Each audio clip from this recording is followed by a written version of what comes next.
Inprimatzeko, sartzen dugu gure txarteltxoa. Eta oraindik berotzen.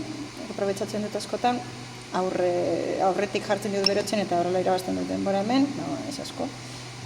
Print, provocar. Gainera hau, eta aukeratzen dut. Hor hasten da bere neurketak egiten, eta bitartean dago nirea berotzen, ez? Eta hori denbora hori hau.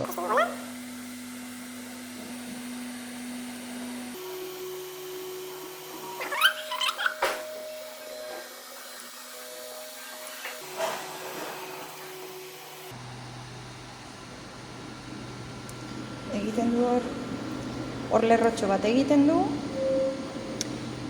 Nik uste dut dela punta garbitzeko edo trabatuta izan ditzaken filamentuak edo botatzeko. Hor frogatxo bat egiten du, gero hemen egiten du borobiltxo bat figuraren tamaina osoaren tamaina guztia edo inguruan, eta gero hasten da lanean.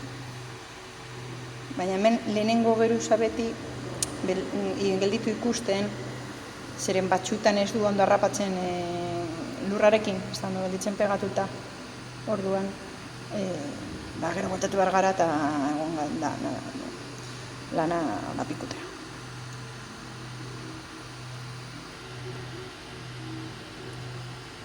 Eta lehenengo egiten ikusten duzuenean lehenengo geruzatxoa edo harrapatu duela, baina iban zaitezkete lasai, eta hor, gelditzen den denbora da hori, R hori.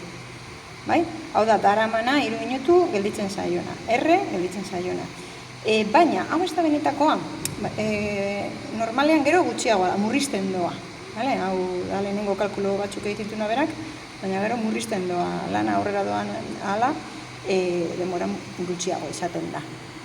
Kurak esaten duen denbora da berez zehatzagoa edo.